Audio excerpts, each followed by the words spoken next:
Olá pessoal, hoje nós estamos no último episódio da nossa jornada por Provérbios. Eu estou muito feliz por você estar aqui e hoje nós vamos meditar em alguns versículos de Provérbios 22 a 26 e antes de nós começarmos eu gostaria de fazer uma oração. Senhor, nós convidamos o Teu Espírito para que fique à vontade e que o Teu Espírito fale comigo, fale com a pessoa do outro lado dessa tela, que o Senhor possa operar em nós aquilo que só o Senhor pode fazer. Nós nos dispomos e nos rendemos para que a Tua palavra, Senhor, venha confrontar, venha edificar, venha transformar a nossa vida pela renovação da nossa mente. Eu preciso, nós precisamos e que o Teu nome, Deus, seja glorificado em nome de Jesus. Amém. Bom, o primeiro versículo é o verso 1 de Provérbios 22, que diz: é muito melhor ter um bom nome do que grandes riquezas, e ser estimado é melhor do que prata e ouro. O primeiro conselho de Provérbios para nós a partir desse capítulo 22 é que nós precisamos pensar que legado nós estamos construindo. Ou será que nós já pensamos sobre legado? Porque numa geração que corre atrás de fama, de vídeos virais, de muitas riquezas para gastar, talvez até mesmo, na maioria das vezes, na verdade, em coisas fúteis, em coisas momentâneas, será que nós estamos sendo influenciados por essa cultura? Ou nós estamos sendo transformados na nossa mente para entender que Deus deseja levantar um povo que vai deixar um legado, que irá edificar as próximas gerações? Então, se você é adolescente, se você é jovem, se você é adulto ou se você está numa idade mais avançada, o desejo de Deus é que com tudo que a gente faça, com os nossos comportamentos, com os nossos relacionamentos, com os nossos estudos, com o nosso trabalho, com o nosso caráter, com todo o exercício que nós fazemos na nossa vida, que diz respeito a adorar a Deus em todas as coisas, que nós possamos construir um legado, deixar um legado de bênção, de edificação para as próximas gerações. E nós deixamos um legado com uma vida separada, com uma vida de santidade, com uma vida de adoração, uma vida priorizando ao Senhor e obedecendo a sua palavra e fazendo aquilo que o Espírito de Deus nos manda fazer. Assim nós deixamos um legado de bênçãos. Tem problema querer dinheiro? Não tem problema. Tem problema querer ser bem-sucedido? Não tem. Mas tudo isso precisa cooperar para esse projeto de Deus, para famílias, para pessoas deixarem legados que irão edificar as próximas gerações. Não diz respeito só a nós, o que nós temos, o que nós vamos conquistar, o que nós fazemos e o que nós vamos fazer no futuro. Não diz respeito só a nós, diz respeito aos nossos filhos, aos nossos netos, aos filhos dos nossos netos e às próximas gerações. E que o que nós venhamos fazer hoje, construir hoje, venha edificar um futuro abençoado. E agora nós vamos entrar em alguns conselhos práticos de como construir um legado de bênção, um legado responsável, um legado que vai consolidar e impactar as suas futuras gerações. E o primeiro conselho está no verso 6. Instruir a criança no caminho em que ela deve andar, e mesmo quando envelhecer, não se desviará dele. Então, para você que é pai, a sua responsabilidade, uma responsabilidade dada por Deus, é para que você instrua o seu filho no caminho certo. E não é só levando à igreja, é principalmente influenciando ele com o seu testemunho, com o seu comportamento. Os pais, os responsáveis, não podem terceirizar para a escola, para a salinha dominical, para a igreja, o que é responsabilidade dos pais, que é testemunhar a vida de Deus, uma vida de devoção, uma vida de obediência, uma vida de amor à palavra dentro da sua casa, porque à medida que os teus filhos veem você, eles vão ser instruídos a andar no caminho certo. Outro conselho prático que a Bíblia dá para nós construirmos um legado firme, está no verso 17, que diz assim: inclina o teu ouvido e ouve as palavras dos sábios, aplica o teu coração no conhecimento, porque te será agradável guardá-las no íntimo e tê-las todas na ponta da língua. Nós precisamos buscar o conhecimento da palavra, nós precisamos aplicar e dedicar ao nosso coração aquilo que vai transformar a nossa vida.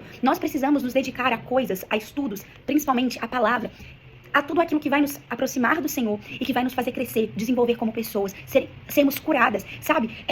Todos nós temos feridas na nossa alma, temos faltas, temos limitações que foram desenvolvidas em nós por um passado às vezes difícil, porque os nossos pais não puderam nos dar aquilo que nós precisávamos de alguma forma, seja física, seja emocional, seja, sabe, de qualquer âmbito que seja. Todos nós temos questões a resolver. E quando nós dedicamos e aplicamos no nosso coração aquilo que vai ser proveitoso para nós, isso nos faz sair de lugares de prisão, isso nos faz ser curados, ser libertos, crescer em conhecimento, crescer em discernimento, crescer na intimidade com o Senhor. Então, às vezes, você precisa de uma cura, procura um psicólogo, procura uma ajuda pastoral, sabe? Aplica o seu coração na sua cura, na cura da sua família, na cura do seu casamento. Se você sabe que você precisa estudar algo porque Deus chamou para aquilo, se aplica a isso, sabe? No seu ministério, no seu casamento, no tempo com seus filhos. Então, instrua os seus filhos, se dedique àquilo que você sabe que vai ser proveitoso para que você deixe um legado de bênçãos, a sua cura, a sua libertação, a sua renovação de mente, o seu relacionamento com Deus, o seu relacionamento com a sua família, o seu conhecimento na área que você precisa se dedicar, que assim seja na minha e na sua vida. O próximo conselho está no verso 24.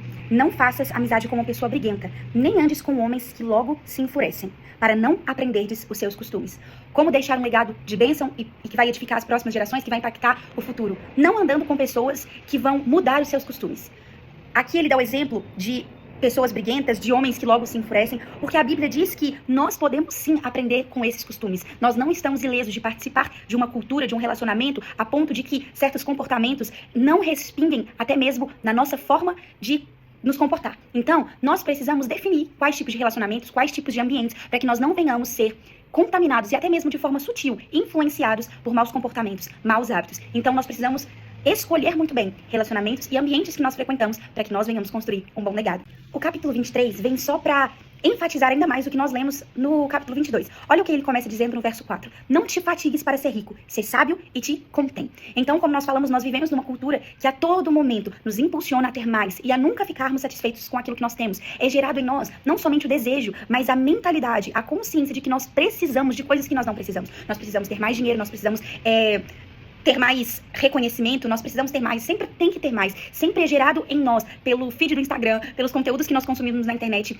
o entendimento de que o que nós temos, o que nós somos não é suficiente. Mas a Bíblia usa a questão da riqueza para nos ensinar um princípio. Não se fatigue, para de correr como se estivesse correndo atrás do vento por coisas dessa terra, sabe? Ser sábio, busca sabedoria e te contém, seja grato com a família que você está construindo, com o corpo que você tem, se você tem buscado cuidar da sua saúde, sabe?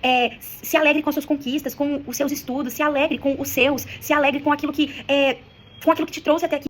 Então, o convite da palavra é o contentamento, é a gratidão. Não é o conformismo, mas é a gratidão. Porque, como nós vamos ler novamente, o verso 12 diz: dedica o teu coração à instrução e os teus ouvidos à palavra do conhecimento. Tem como ser mais instruído, tem como ser melhor, tem como avançar, tem como cuidar da saúde melhor, tem como cuidar do seu relacionamento melhor, tem como instruir os seus filhos melhor, tem como avançar nos estudos, tem como avançar no trabalho, tem como crescer financeiramente. A questão é que nós precisamos ter o coração no lugar certo. E aí, ele repete, ele reitera a necessidade de instruir os filhos. Não retires a disciplina da criança, pois se a castigardes com vara, ela não morrerá. Castigando-a com vara, tu a livrarás da sepultura. E aí no verso 15 ele diz: meu filho, se o teu coração for sábio, o meu próprio coração se alegrará. Isso é o Senhor falando para nós. Então, ele ama quando nós buscamos a sabedoria para nos tornarmos um povo, uma família e indivíduos sábios que vão construir um legado que vai impactar quem está na nossa volta hoje e os que virão no futuro. E aí, ele diz, pra gente terminar o capítulo 23, não tenhas inveja dos pecadores, pelo contrário, conserva-te todos os dias no temor do Senhor, porque certamente terás uma recompensa e a tua esperança não será frustrada. Eu amo esses dois versículos, porque novamente eu quero entrar nessa cultura de falta, nessa cultura em que nós sempre temos necessidade, porque a pessoa do outro lado da tela é sempre melhor, é sempre mais bonita, tem sempre mais dinheiro, tem sempre mais oportunidade, e nós vamos sendo alimentados com esse sentimento de frustração, de decepção conosco, com a nossa família, com aquilo que nós temos, com aquilo que nós construímos, e vai sendo gerado no nosso coração inveja. Inveja, eu queria ser como ele é, eu queria ter o que ele tem, eu queria chegar aonde ele já chegou. Não que seja um problema você, novamente, avançar para lugares, mas o que essa fala, o que esse sentimento diz respeito do nosso próprio coração. E a Bíblia fala que não é para nós termos inveja dos pecadores, daqueles que conquistaram tantas coisas, que conquistaram o mundo, mas estão indo para um caminho de perder a sua alma. Mas pelo contrário, é para nós nos conservarmos no temor do Senhor, porque certamente nós teremos uma recompensa, e talvez essa recompensa não vai chegar na terra, mas a nossa esperança é que nós teremos uma recompensa naquele dia, em que Jesus vai voltar e ele vai restaurar todas as coisas, e nós seremos o povo dele, e ele será o nosso Deus. Essa é a nossa maior recompensa, não está nas coisas dessa terra, não são as coisas que o mundo pode oferecer, é Jesus. E olha o que esse versículo termina dizendo: e a tua esperança não será frustrada, porque nós nos frustramos quando nós colocamos toda a nossa expectativa e esperança nas coisas dessa terra, mas quando a nossa esperança é Jesus, é a promessa de Deus, e ela não vai falhar, nós não somos frustrados. E eu quero terminar o provérbio 23 com o verso 26, que diz: meu filho, dá-me o teu coração e que os teus olhos se agradem dos meus caminhos. Esse é o desejo de Deus, é que a gente não venha dividir o nosso coração com nada nem ninguém que possa estar roubando o nosso coração dele. Na verdade, ele quer que o nosso coração seja todo dele, exclusivo para ele, porque Jesus é a nossa fonte, Jesus é a nossa fonte de alegria, a nossa fonte de contentamento, Jesus é a nossa satisfação. E nós vivemos ciclos de frustração e de desesperança quando nós colocamos toda a nossa esperança e todo o nosso coração nas coisas dessa terra. A Bíblia fala que as coisas dessa terra, elas são passageiras, elas vão passar, mas aquele que faz a vontade de Deus permanece para sempre. Então eu quero até repetir: meu filho, dá-me o teu coração. Esse é o desejo, o pedido de Deus para você. E lá no verso 10 de Provérbios 24, ele diz: se te desanimares em tempos de dificuldade, serás fraco. Eu não sei qual o cenário que você está vivendo, mas além de Deus pedir para você o seu coração, ele está te incentivando nesse dia a não desanimar. Persevera. E somente se você tiver o seu coração em Deus, os seus olhos em Deus, você vai perseverar. Porque se você olhar de novo para as coisas dessa terra, você vai desanimar, você vai fraquejar, você vai querer desistir. Você vai ficar frustrado, vai ficar triste, não vai conseguir viver a plenitude das coisas de Deus para sua vida nesse tempo, nessa estação que você está vivendo. Mas se você der o seu coração para ele, você vai conseguir perseverar no tempo de dificuldade. E caminhando agora para o verso 25, a Bíblia tem 2 conselhos finais para nós que eu acho de suma importância nós falarmos deles. São conselhos super práticos que fazem parte, sim, de uma vida que está construindo um legado para edificar as futuras gerações e que são, muitas vezes, pelo fato de serem tão banais, tão diários, a gente não fala sobre isso e a gente acaba pecando nessas áreas. Lá no 25, ele diz, no verso 16, se achaste mel, come somente o que te basta, para que não venhas a te encher dele e o vomite. Gente, esse versículo é contra a gula. Será que nós estamos construindo um legado, cuidando do nosso corpo? Nós temos sido gulosos, nós temos comido além daquilo que é saudável, é permitido, nós temos nos exercitado. A Bíblia, ela nos ensina a temer o Senhor, respeitando e honrando e cuidando do templo do Espírito Santo, nosso corpo. é o templo do Espírito de Deus, ele habita em nós. E será que nós estamos achando mel, aquilo que é tão bom para nós, aquilo que nós gostamos, e comendo muito além daquilo que nos basta? Gente, nós precisamos vigiar com aquilo que nós comemos, com aquilo que nós fazemos com o nosso corpo. Nós já falamos sobre vigiar com as palavras, com os comportamentos, e a Bíblia nos orienta também a vigiar com aquilo e com a quantidade que nós estamos comendo. Nós precisamos cuidar do templo do Espírito Santo. E aí o verso 17 nos dá outro conselho: não sejas frequente na casa do teu próximo, senão ele se cansará de ti e te detestará. Nós não podemos ser aquele tipo de pessoa que vive na casa dos outros. Toda oportunidade você tá lá na porta dela querendo estar lá, sempre pedindo, sempre querendo ir, ou sempre também recebendo em grande quantidade pessoas dentro da sua casa. Tem que ter cuidado. Não sejas frequente na casa do teu próximo, senão ele uma hora se cansará de ti.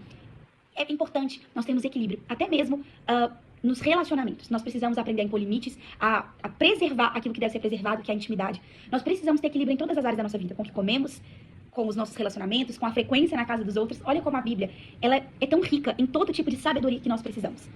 O verso 20 de Provérbios 25 continua dizendo: o que entoa canções ao coração aflito é como quem tira roupa em um dia de frio, como vinagre sobre a ferida. Se o teu inimigo tiver fome, dá-lhe de comer, e se tiver sede, dá-lhe de beber, pois fazendo assim, amontoará brasas sobre a sua cabeça, brasas sobre a cabeça dele, e o Senhor te recompensará. Seja uma pessoa que edifica até mesmo os teus inimigos. Deus está nos chamando para edificar, não é para ser briguento, não é para ser uma pessoa que, em vez de edificar, em vez de construir ambientes agradáveis, a gente faça o contrário. Deus está nos chamando para cuidar até mesmo do inimigo, a edificar a vida de todas as pessoas ao nosso redor, seja trazendo alegria, seja trazendo conforto, seja trazendo conselho, seja colocando sobre ela uma roupa num dia de frio, seja como aquele bom samaritano, cuidando das feridas daqueles que estão feridos ao nosso redor, dando de beber para aqueles que têm sede. Porque assim, fazendo isso, nós amontoaremos brasas sobre a cabeça dessa pessoa e nós seremos recompensados pelo Senhor. E uma das maiores recompensas não é coisas materiais que o Senhor pode nos dar, é saber, como nós lemos no outro versículo, que o Senhor se agradará de nós. Medite nesses capítulos. Eu sei que Deus vai falar muito com você, como está falando comigo, coisas que nós precisamos aprender, que muitas vezes não é falado, porque parece ser tão simples, mas Provérbios tem esses conselhos para nós. E para finalizar, capítulo 26, lá no verso 20, só a parte A, ele faz uma comparação com a lenha e com o fogo, e com aquela pessoa que é um difamador, que traz conflito. Sem lenha, o fogo se apaga, e sem difamador, o conflito cessa. Nós falamos sobre isso ontem, e eu volto a dizer: não seja a pessoa que com as suas palavras coloque mais fogo na lenha, ou ao contrário, lenha no fogo. Não seja uma pessoa que alimenta conflito, que alimenta fofoca, que alimenta discórdia. Não fale mal de outras pessoas, não fique falando delas quando elas não estão. Se você não tem coisas boas pra falar, é melhor não dizer. Não seja uma pessoa que coloca lenha na fogueira da fofoca, lenha em palavras, em ambientes que não vão construir pessoas, que não vão edificar pessoas, pelo contrário. Ambientes e palavras que irão destruir pessoas, envergonhar pessoas. Se não tiver lenha, o fogo vai apagar. O fogo da mentira, o fogo da discórdia, o fogo da fofoca. Seja uma pessoa que não coloque lenha nessa fogueira, mas edifique as pessoas e construa um futuro. Deixe um legado de bênçãos para as próximas gerações e para as pessoas ao seu redor. Que Deus te abençoe e até o último episódio dessa jornada de Provérbios amanhã.